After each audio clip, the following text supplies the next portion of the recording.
안녕하세요. 한의사 김진성 TV입니다. 오늘은 21세기 한의치료 세 번째로 체질의학, 사상의학에 대해서 다루고 합니다. 체질의학, 사상의학 대부분 사람들이 좀 익숙한 편이죠. 한의학에서는. 그런데 이거를 조금은 더 정확하게 우리가 앞으로 여러분들과 정보를 공유할까 합니다. 오늘은 체질학에 대한 기본적인 정의, 그리고 제가 젊었을 때 적은 어떤 기사를 가지고 여러분들에게 다가갈까 합니다. 체질학은 사람들을 체질적 특성에 따라 태양, 소양, 태음, 소음의 네 유형으로 나누고 그에 따라 병을 진단하고 치료하는 우리나라의 고유의 체질의학입니다. 다음으로 제가 젊었을 때 적었던 기사를 읽어드리도록 하겠습니다. 한의학 어떻게 실천할까? 체질의학이란 방법으로 실천. 이재마를 아십니까? 동무 이재마는 조선 후기 함경남도 함흥에서 서출로 출생한 이상주의자였습니다. 망하여가는 나라의 앞날을 걱정하여 신분의 한계를 뛰어넘어 조선 최고의 가치인 이해를 실현하기 위해 평생을 바친 분입니다. 1892년 진해 현감에 임명되었을 때 창안한 사상의학을 통해 그 고우를 이끌었습니다. 이는 개개인이 자기를 개발하고 타인을 돕는 예를 정립하고 조선의 중앙정부에서 진해를 벤치마킹하여 새로운 부흥기를 일으키는 충성심의 표현이었습니다.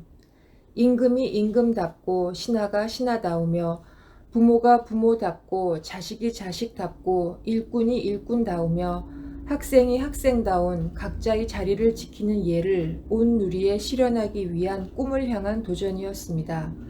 참으로 야무진 꿈이었습니다. 사상의학은 사람마다 성격과 장부의 장단점을 파악합니다. 장점은 개발하여 타인을 돕고 단점은 보완하여 자신의 행복을 찾아가는 큰 공부의 방법론입니다.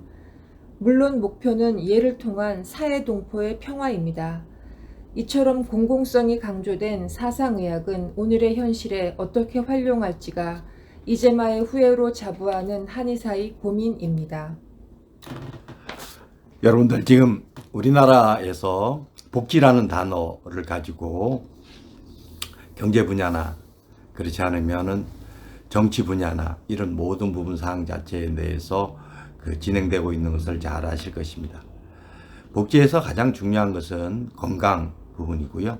우리나라는 치료 부분에 있어서 의사들이 자신감을 가지고 세계적으로 어디에 내놔도 손색이 없는 실력을 가지고 있습니다.